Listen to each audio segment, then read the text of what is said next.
I am very happy and really excited to be introducing one of my absolute favorite writers, Lauren Groff. The first time I saw Lauren at a reading, it was for her book, Fates and Furies.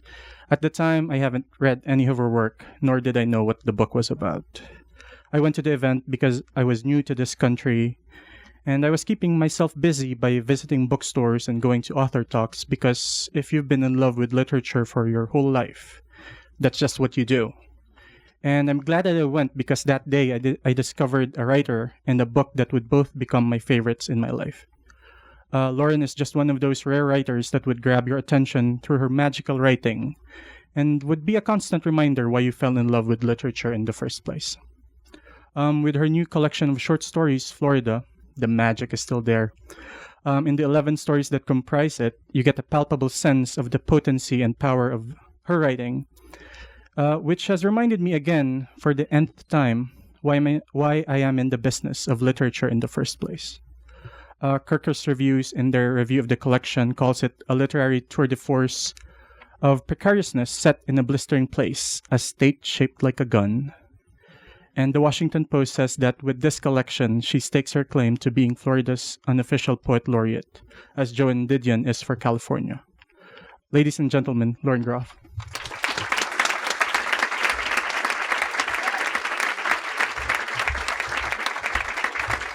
Thank you. Guys, it's Monday. I'm so proud of you for coming out. Thank you. Thank you, Bernard. That was so lovely. I have special guests in the room, and I'm about to read you something that's not autobiographical, but it is fiction. And I think that some of the characters in this would be known to them. So I'm just going to get started, and then we can talk. So my favorite thing about being on book tour is that I actually get to talk to human beings because I spend most of my life like in a dark room by myself weeping. So this is much better.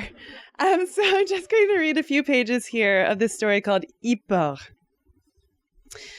The mother decides to take her 2 young sons to France for August. She has been ambushed all spring by quick fits like slaps to the heart.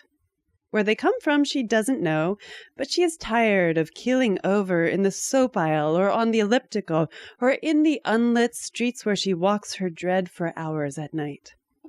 Also, Florida in the summer is a slow, hot drowning. The humidity grows spots on her skin, pink where she is pale, pale where she is tan. She feels like an unsexy cheetah under her clothes. These reasons seem slight. Dread and heat. None of her family or friends would understand. Anyway, since winter, they, with their worries about schools and scouts and tenure and yoga, have seemed so distant to her, halfway dissolved in the sunset. Her work is mysterious to them, but they can understand its necessity. So they nod knowingly when she tells them she has to do research on Guy de Maupassant. It's not untrue. For 10 years, she has been stuck on a project about the writer. Or maybe Guy de Maupassant has been stuck in her, a fishbone lodged in her throat. Her boys take the news of going to France stoically. They do not even cry. Her older son will be 7 at the end of August. He is of a physical beauty so rare that sometimes she can't believe he'd come out of her. He is muscular, very tall for his age, with a graceful, large-eyed face like a fawn's. His beauty is mitigated by painful shyness and extreme sensitivity. He's like a perfect windless pond, her husband once said. You throw something in just to watch it sink, and you're going to see it on the bottom staring back at you for the rest of your life. Which is actually true. The 4-year-old is different. He is sunny, golden. He sucks his thumb even though they paint a bitter polish on it. He carries around a cat puppet called Whoopie Pie. He makes friends with everyone. After the endless flight during which he vibrated and did not sleep, on the train from de Gaulle to their rented apartment in the 11e, he shows a big-boned German girl his tiny red backpack. The girl had been crying, but when he climbs into her lap, sucking his thumb and reaching back to fondle her ear, she clutches him to her and puts her eyes in his hair. the mother worries that he smells rancid. His skin is still covered in the milk he spilled all over himself back in Orlando, and that other Florida life that she already doesn't regret having left behind them.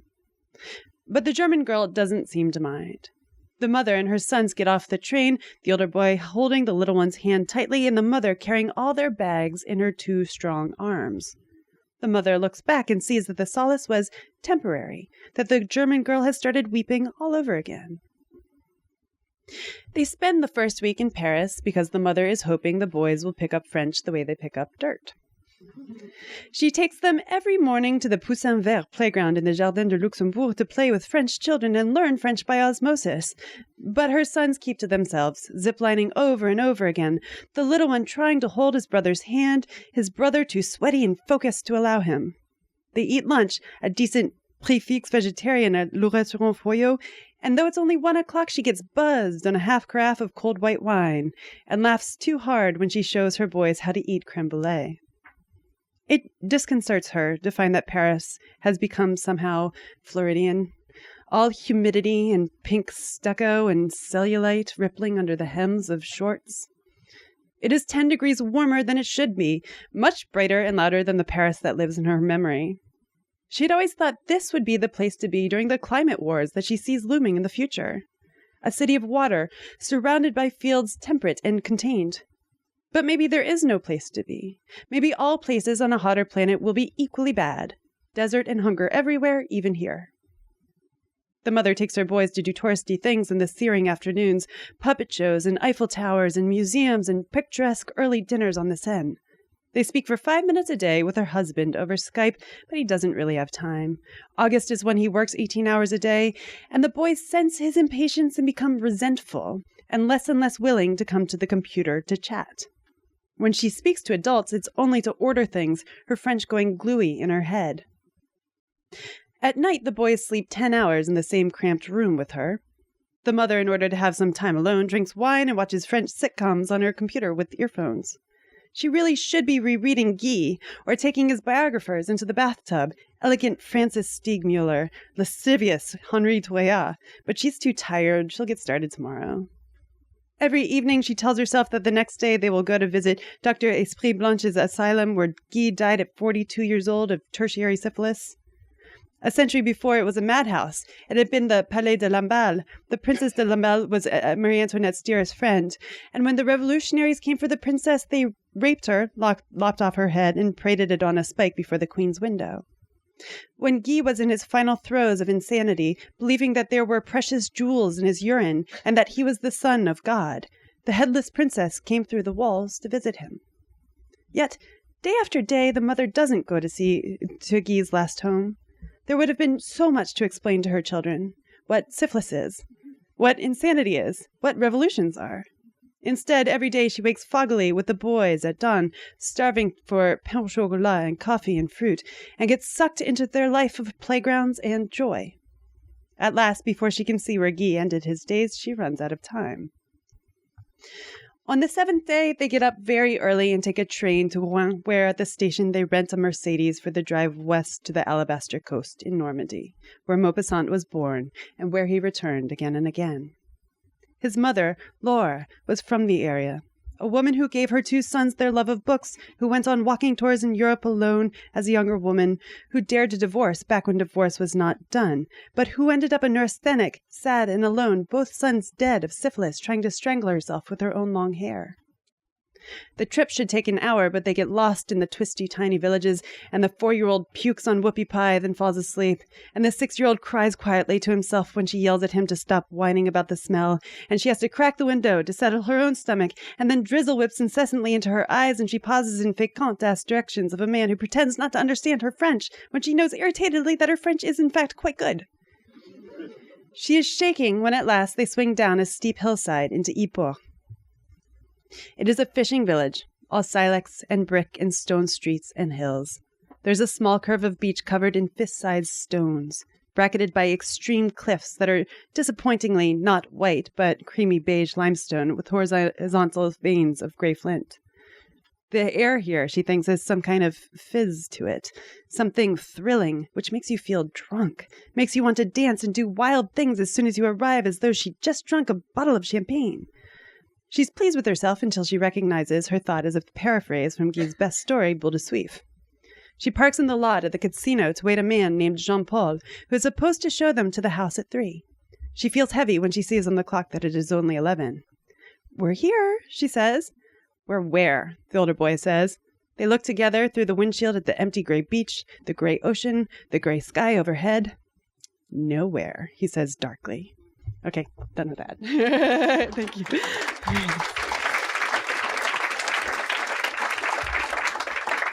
So now I get to answer questions, and I don't know if you know this about me, but I don't have a filter, and I will answer whatever you ask. The hard thing is actually getting someone to ask the first question. So whoever that person is the hero of the night, and we will all applaud. Yay! All right, good. Yes. Okay, the question was whether I enjoy the process of writing or if I find it torturous and enjoy the fact that I have done it. That's a great question. The truth is, in the beginning, sorry, I got very hot, so I have to take this off. I did find it torturous, and I didn't love sitting down every day and doing this thing that I usually failed at, right? Because most days I fail, right? I sit down, I do something, it ends up being just a mess, I throw it out, and I start over again. But I don't want to do a job not predicated on pure joy, right? I want to try to find a way to do this work that I love so much and love it every day. So I do a number of things. I've sort of, I think a lot of times writing really is the process of tricking yourself over and over again in different ways. And so some of the ways that I trick myself are, I allow myself to only write the thing that's really burning up inside. And so that means that sometimes I have 4 novels on low boil and 1 short story that's really screaming, right? That's the teapot on the stove that's actually like so urgent and it needs to be done. And that's fine. That doesn't mean that I'm like cheating on my novels. It just means that you go where the heat is, you go where the energy is, and you find the joy in the writing wherever the energy is. It also means that I let myself be a rank failure for the first many drafts of a story. And I write them all longhand. I can't read my own handwriting. It's really egregious. But this is all good, right? This is all good because I'm building failure into the process of writing. And if you go into it thinking, you know, I'm not going to write a perfect piece of work. I'm going to write something bad, but at least I'm going to write. Then there are no expectations, right? You're just doing it for the reason why you sat down to begin with for the first story you ever wrote when you were 5 years old. It's play, right? You're just playing. And the more tricks that I can find to make myself play, the more fun I have. And when it's not fun, I'll go for a run. And I would much rather be writing than running in the Florida heat. So it's actually kind of punishment, to be perfectly honest. Or I'll take a nap, right? Or some days, you know, I'll try really, really hard for that half an hour that is my job, and then I'll read for the rest of the day. Because reading is also writing. And especially if you're reading the way that a really good reader reads. Now, I have to say, I really think that reading is an art form. Because just the way that a concert musician doesn't actually create the work, but expresses the work through themselves. And without them, there is no music, right? There's no music going to the audience's ears. The right reader creates the work with the writer. So it's really, really, really, really important to be a good reader. So, you know, that's also my writing too. And so that's why I get through lots of books in a year, because most of the time I'm backing away from my failures earlier in the day. And failure is awesome. I think we should make t-shirts that say, I'm a failure, right? Because it's good to embrace it. Because what failure does is it teaches you what you know of the world. It shows you the boundaries of your knowledge and your understanding, right? And so coming up against it again and again, it's a good thing in a creative life. I just went way off piste. But that's okay. Anyone have something else? Don't be shy. Oh, you. Well, yeah. Thank you. Oh, you're standing up. You kind of answered a lot of it, actually, Okay. that one. I might as well anyway. You talk a lot about destroying your work. Yes. When you write, you destroy an enormous amount of work. Mm-hmm. How did you get comfortable doing that, and when did you become confident that it would still be there the next day? Yeah. Okay. I am not confident it'll be there the next day, right? Because every time you sit down to write anything, you're creating your tools as you're doing it. And if you're doing something that's interesting, nobody's ever done what you're about to do, right? So there's no guarantee you'll be ever able to finish anything anyway, right? So why not try? So I think in grad school, I was the sort of really picky writer. I came out of poetry. And so I would write line by line, and I would burnish each line until they like radiated light. But I'm not a good poet, obviously, because I did that poorly. But then, in grad school, I decided I'm just going to just fully commit to the idea that what's on the page isn't necessarily what needs to be in the story, right? What's in the story is a completely separate thing. And I have to find what that is. And the way that I have to find is by erring, actually wandering through the woods of the story until I find my way. So it's not a comfortable thing. I get, I'm human, right? I get really frustrated and angry with myself whenever I fail. But at the same time, the next day I'm starting up again and I'm saying, I'm going to try again, right? And the other thing too is it's good to trick yourself. If you throw it out completely and can't get it anymore and you can't access it anymore, then you have to start over again. Right? And you have to be comfortable with it because you have given yourself no alternatives. But I wouldn't recommend. I teach in an MFA program called Warren Wilson, and people are like, "Well, should I do this?" And I'm like, "No."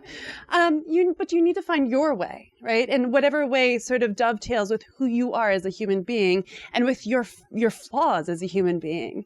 And I have such massive flaws as a human being that this is the incredibly insane way that I have to go about being a writer. Thank you. I know it's scary. I'm not scary though, I promise. Oh, you're there. You're already there. Thank you. I thought you worked here. No, I wish. I get the sense in your writing and in your interviews that you've spent a lot of time thinking about actually the state of Florida. Oh God. And what makes it distinctive, different from other places. So, I wonder if you've spent any time thinking about, does Florida make people crazy, or do crazy people move to Florida? How does that work? Yeah. Yes. 70% of the state, the people who live in the state, are not actually from there. So I really do think that it's a magnet for insanity. I do. But it's so funny because I believe that landscape really does change the brain, and being around giant predators that can pull you under the water and then eat you, that does something to you, right? Being around heat that is actually, it feels like it could kill you. It does something to you. Being around palmetto bugs, which are flying cockroaches, that can do something to you, right? Or in a house, I have this lovely old house from 1904, which in Florida is really, really ancient. But in the walls, I know there are termites, right? And so the idea that they're living there with me in the place that is my comfort and my solace, that also really bothers you. So I think that, Florida can be sort of somewhat of an infection and get into you also. But it also does draw sometimes insanity to it. I wouldn't call it the shape of a gun. It was curious when Kirkus said that. I think it's more of a shape of a dong, right? It's like the tongue of America, just sort of hanging off there. Like that's what I see every time I see it. But it's also, I truly, truly love Florida. I talk a lot of crud about it, but I actually really love it. And I love it because the nature, the things that nobody sees, right? When you go to Florida, you go to Disney World, you go to Miami Beach, right? You don't go to the swamps, but the swamps are where all the interesting things happen. And Payne's Prairie, where there are these wild horses that have been there since the conquistadors. That's an amazing place. All of the birds. If I were Jonathan Franzen, I would go nuts there every single day, but I don't even know what they are. They're just really beautiful. So, it's a place that's full of absolute wonder, and it's a place that's full of horror on a daily basis. Manifested as Florida Man. Do you guys know Florida Man?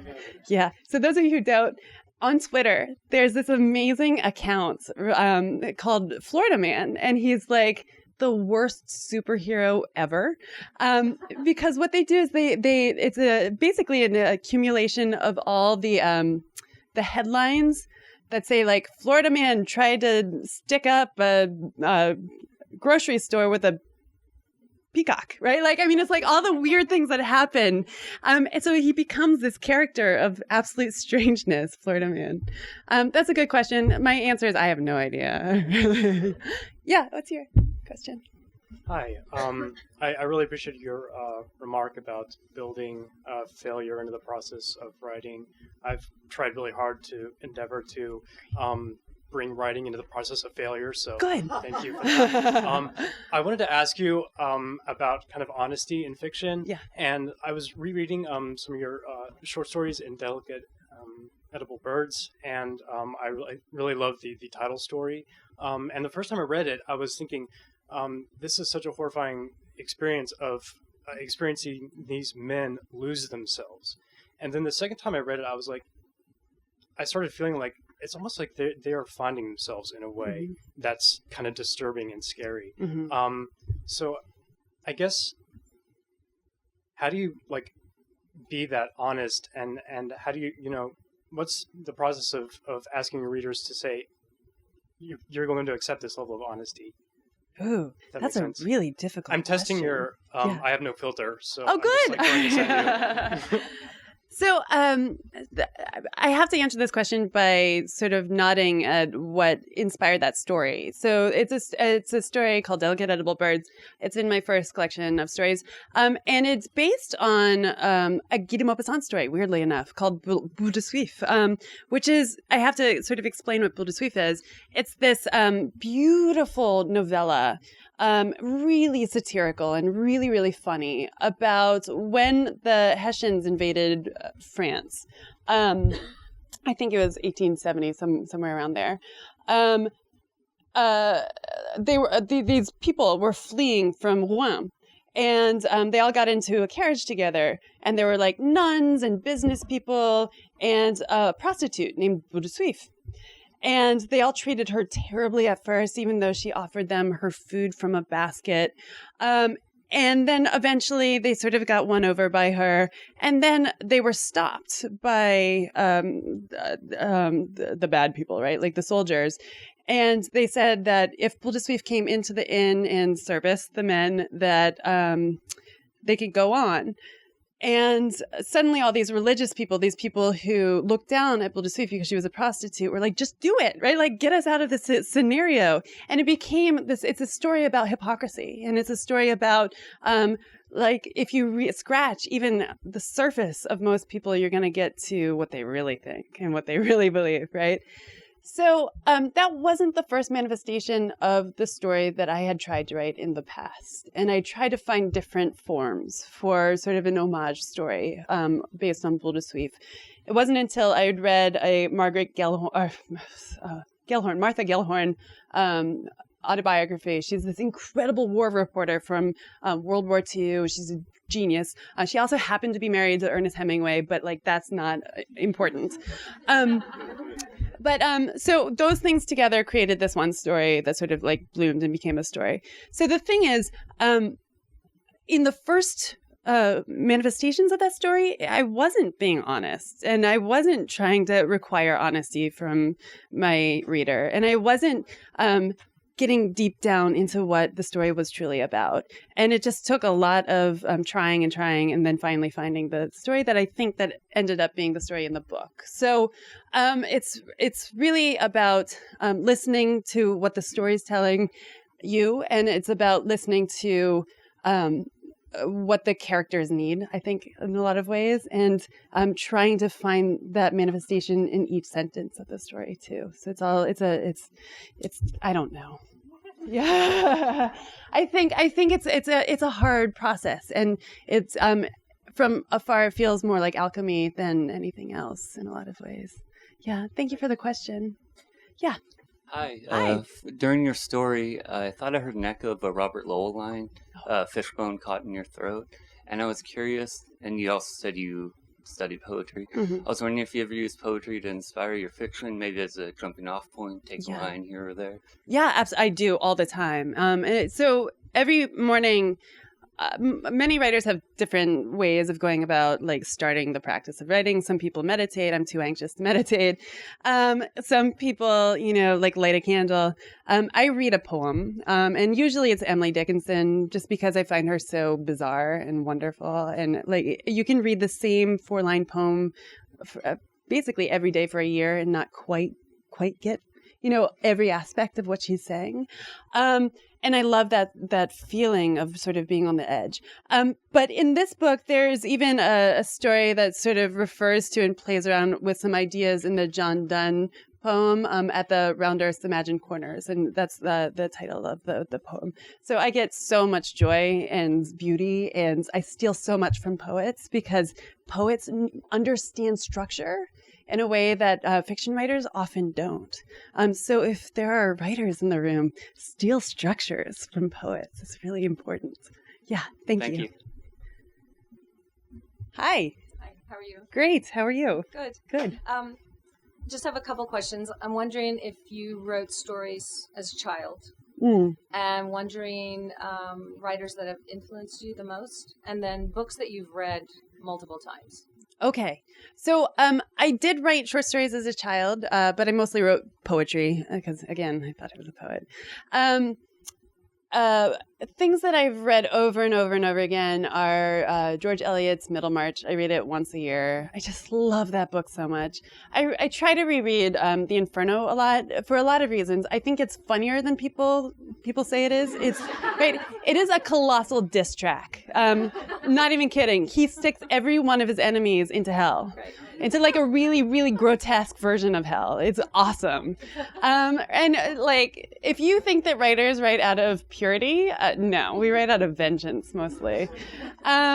So I read that. I love Anne Carson, and I reread her long poem, The Glass Essay, over and over again. I'm not quite sure why, but it's just something that I like go back to if I just need something, and something inexplicable. Emily Dickinson again. I have reread all Alice Munro probably 3 times now, just out of a sheer beauty. I've reread the first book of Proust like 4 times, but I haven't proceeded beyond that. I don't know why. I just stop and then I like go away. Same thing with Knausgaard. I've only read that twice, but I can't get beyond the second half of the second book. But I also think in reading too, if a book doesn't speak to you at that time, that's okay. You can come back to it and read it again later, or you can come to it again with a different mindset and a different self. And I think it's important to sort of be open to all this. Did I answer your question? You did. Okay, great. Thank you. Hi. Hi.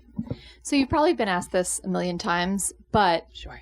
how did you feel when Barack Obama tweeted that he loved Fates and Furies? Yeah. Like, where were you when you found out? How did you feel about it? Yeah. Because I just feel like that is the ultimate It was. review.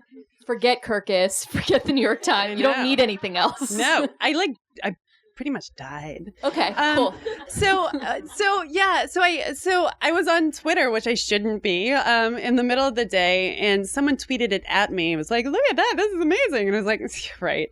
But it was in, I think, Entertainment Weekly. Like he said it in Entertainment Weekly.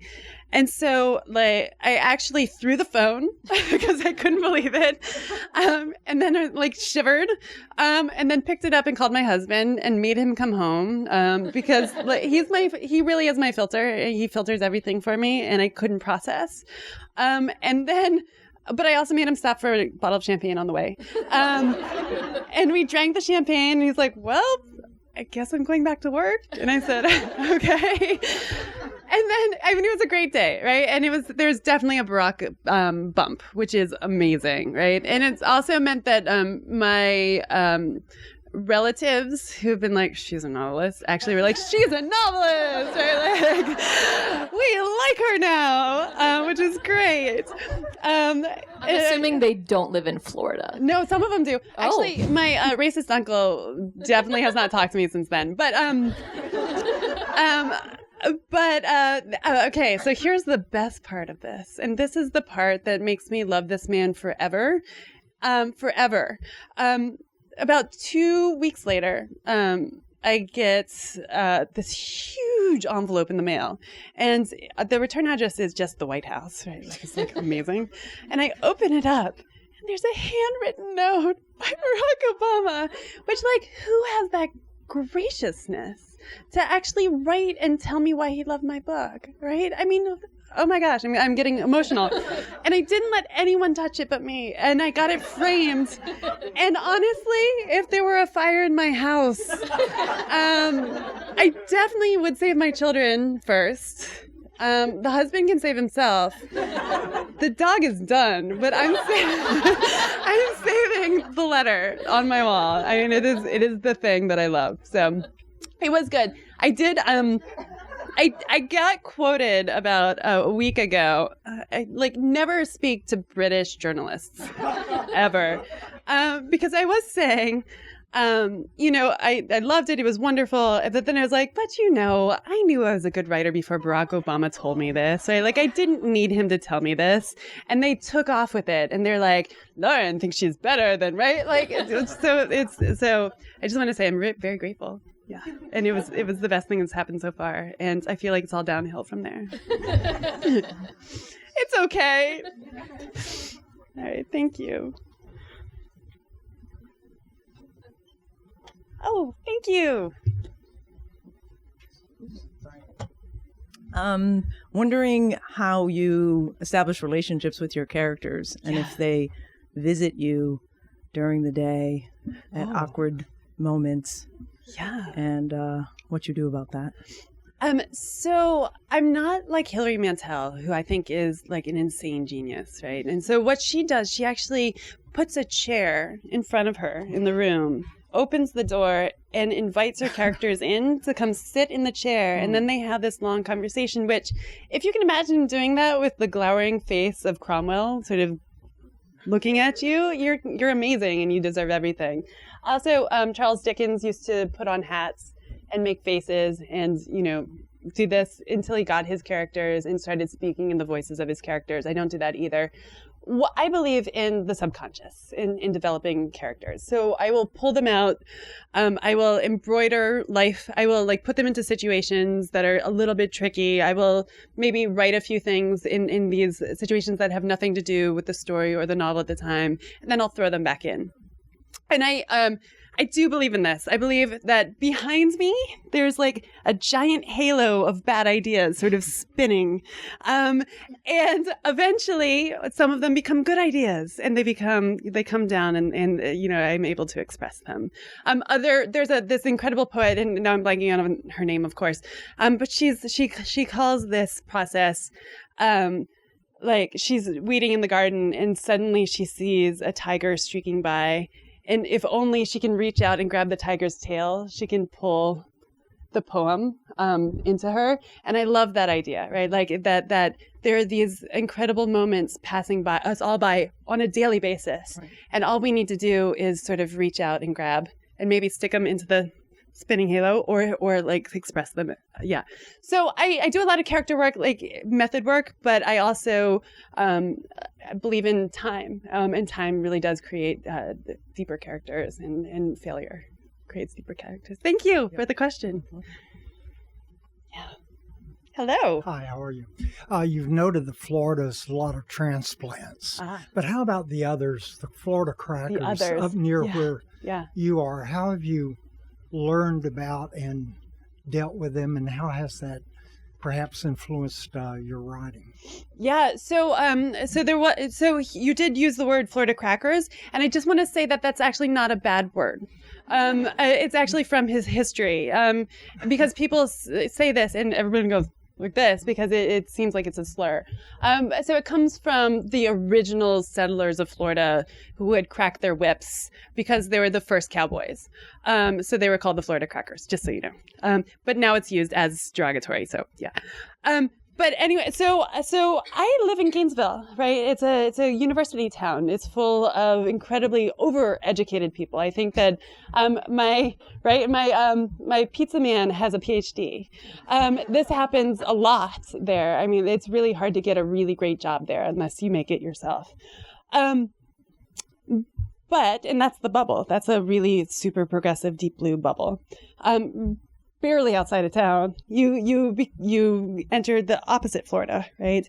And that is sometimes much more interesting, especially as an observer. And I don't feel like I belong in Florida or in Gainesville, so I'm always an observer. So just the other week, I went with a friend. Actually, she's from DC. She came down to visit, and I thought, what a treat! I'm going to take her to like real Florida. So I took her to this place called Bob's River Place. It's on the Sewanee, and it's hilarious. There are people in the room who know it. It's really, really funny. So it's there are no lifeguards.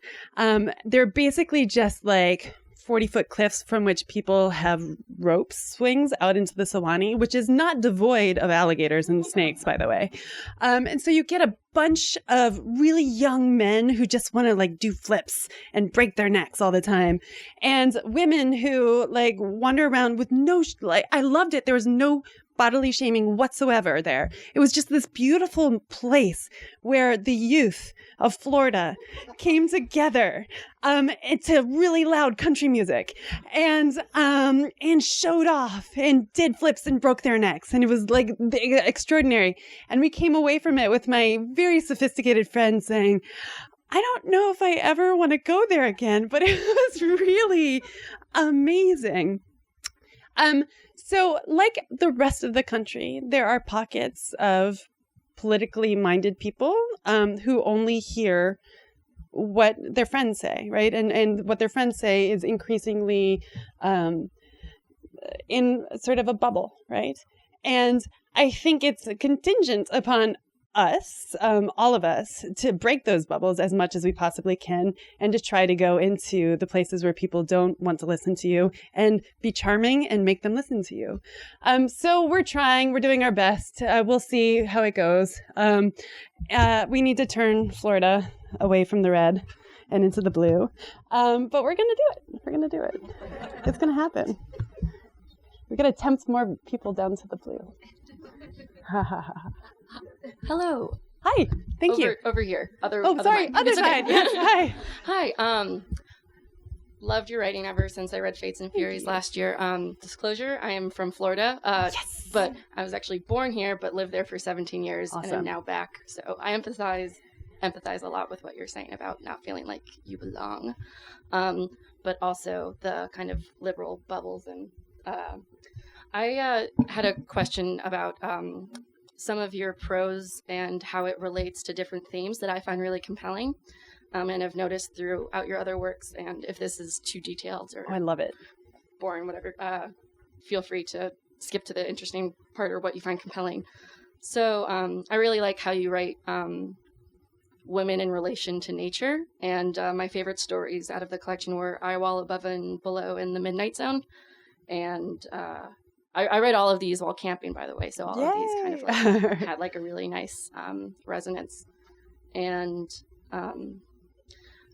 with those relationships between kind of feminine and nature. I think, and obviously the art of reading is always going to be on the reader itself. So my interpretation of it has been you have a much more kind of realistic view of women and of nature, and not necessarily kind of all of the positive lights, where I feel like when you talk about masculine energies, it's, golden light and angel-like energy.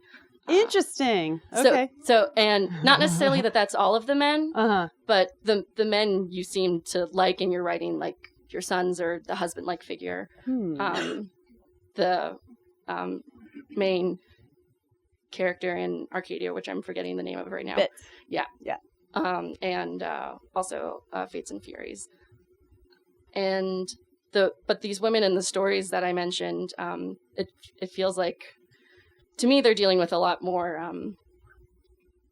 the tumultuousness of nature and the writing that you are interacting with, or putting in with them. And I was wondering kind of how you feel like writing your stories that are centered more around women, how you feel like that fits into your creative process, or not as much of a creative process, or how it relates to those different themes of nature or things you like exploring. So this book is very much invested in ideas of the wild, right? Domesticity versus the wild. Maybe not necessarily even versus, but a way of trying to wed domesticity in the wild. And I think it very much comes from my own perception of not wanting to be domesticated in any way. And in fact, really envying the snake-like qualities in men sometimes. I can tell you about a time when I got in trouble for this.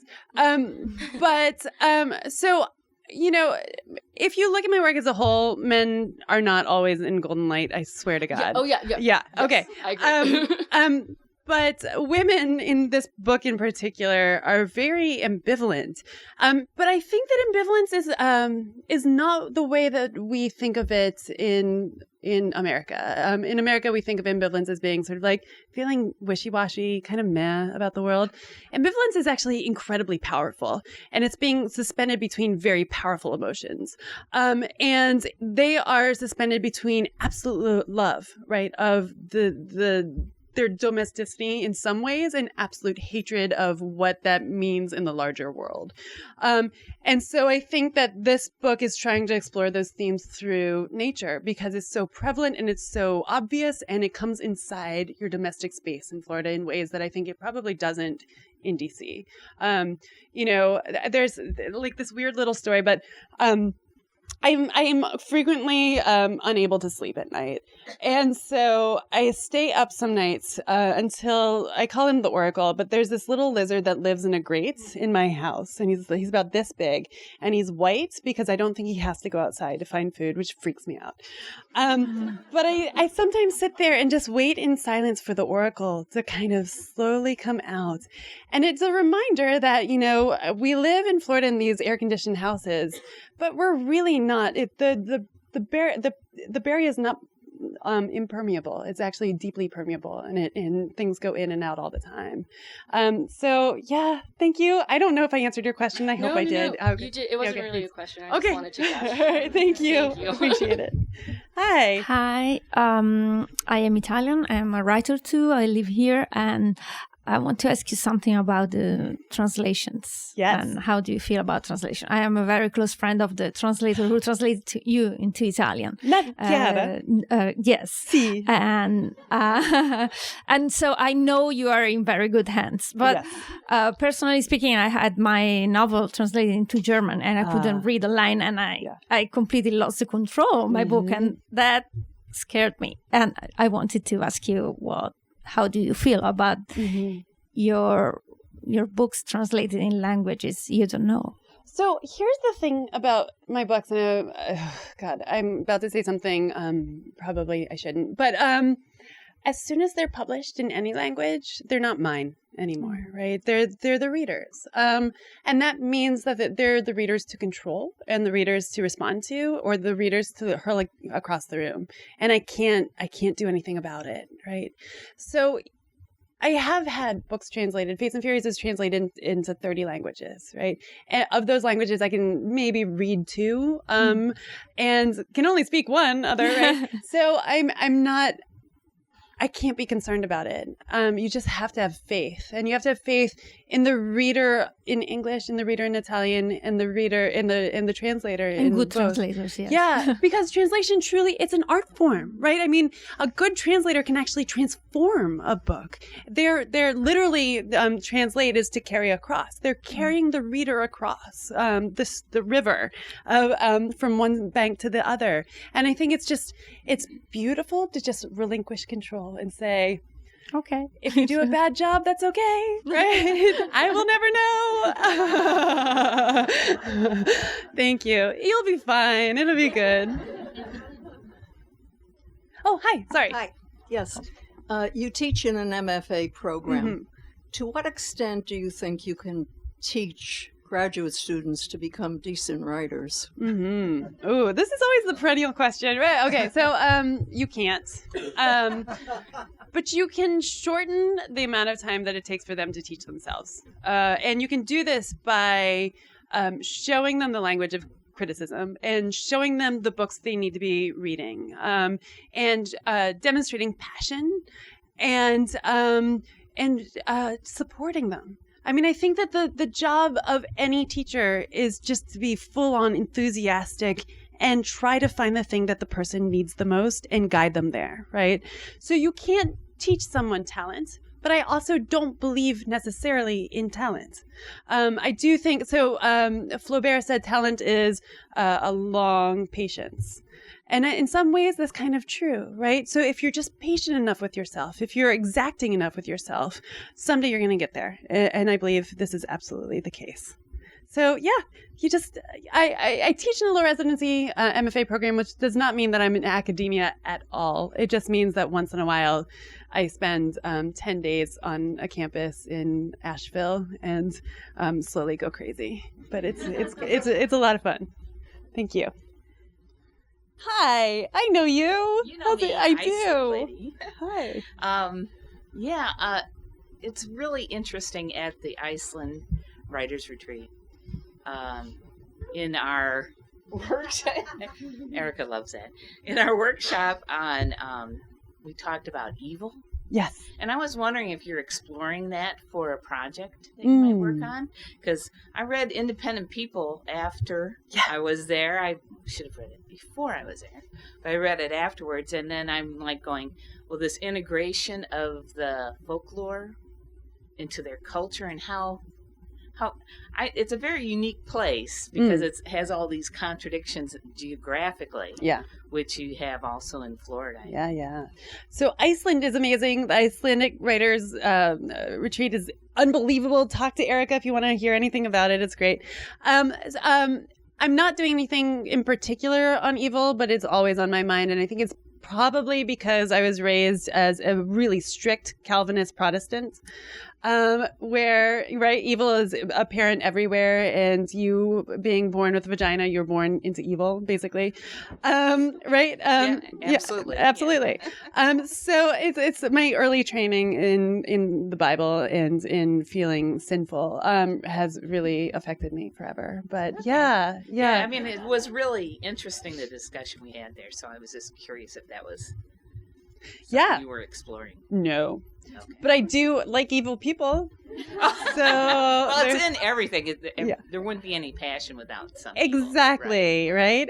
Right. I mean, I don't like evil people, but they're interesting. Exactly. Yes. Thank you. Thank you. Hi. So I was wondering if you can talk a little bit about your decision to tell Fates and Furies from both perspectives, if that was something you knew going into it, or sort of how you decide whose story it is, and if it's multiple people's stories. So I began this book, Fates and Furies, as I was writing Arcadia, which is the opposite book in many ways. And I began to write Fates and Furies because it was the opposite book, because I was taking my heart out on a daily basis and eating it. And so I wanted to write a book that was all about opera and wild and marriage and sex and colorful, right? So I did know from the beginning that I was telling two narratives. But I thought in the beginning I was telling two separate books, and I wanted them to be able to be read back and forth. And if you read them this way, they would say a completely different story than if you read them this way. And I wanted to force my readers to read my work at least twice, which is so mean. But I wanted them the experience of seeing things in different ways. Yeah.